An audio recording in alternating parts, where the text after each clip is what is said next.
Кажам едно многу конкретно нешто што еден македонски дипломат, кој го знам подолго време, многу паметно на нешто ми рече. Не е битно дали политичарот или носителот на висока функција во државата, дали македонец, албанец, турчин, бошњак, ром, што сака нека е, не е битно дали од ВМРО, СДСМ, ДУИ, Алијанса, Алтернатива или било која политичка партија, битно е дали е патриот.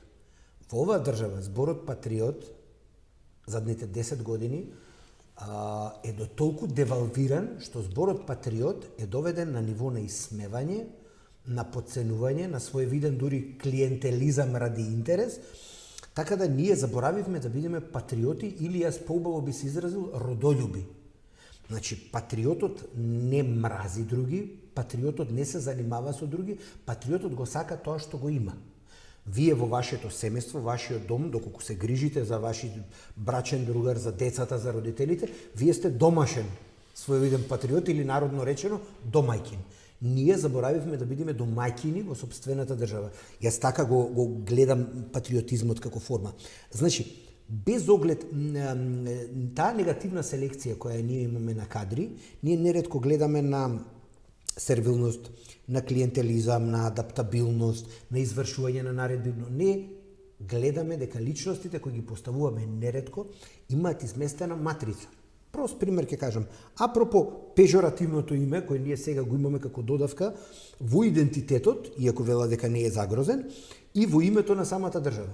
Ние де факто, и прашање уште колку време, хартиено, со лични документи и секако ние официјално сме Република Северна Македонија.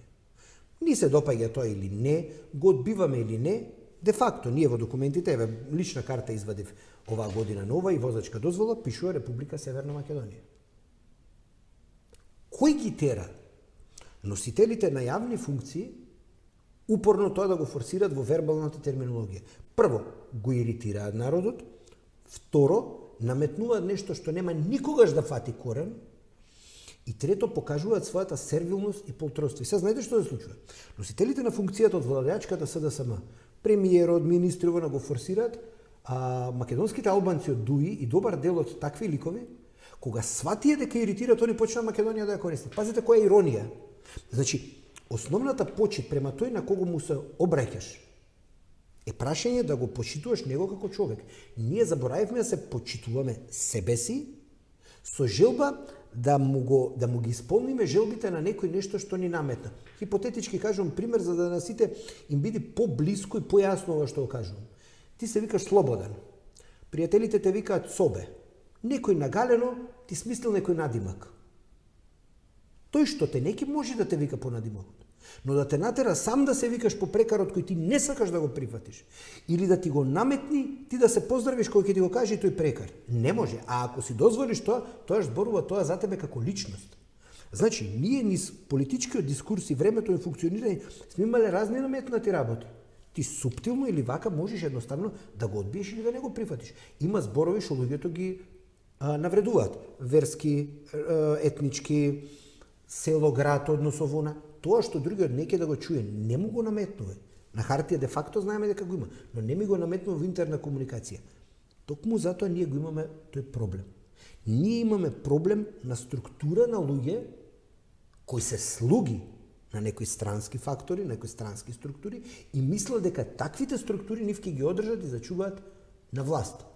А не ќе да го прифатат концептот дека народот, колку и да е на моменти наивен, колку и на моменти да е лошо информиран, колку и да е на моменти да има заблуди за некои работи, основата, јадрото, сршта на тоа што е како битие, ти мораш да му ја почитуваш. И токму затоа јас сметам дека изборите кои ни предстојат во месец април ќе бидат референдумски. Значи веќе не станува прашање на идеологија, не станува прашање на проекти, иако се знае кој реализира проекти во оваа држава, како структура севкупна, не лоцираме еден политички субјект, како структура, како матрица. Во кој период што се гради, во кој период што се извршува. Ние се доведовме во ситуација да не водат луѓе кои разграбуваат, уништуваат и распродаваат. Зошто? Само за власт, за столче. Тоа е одвратно.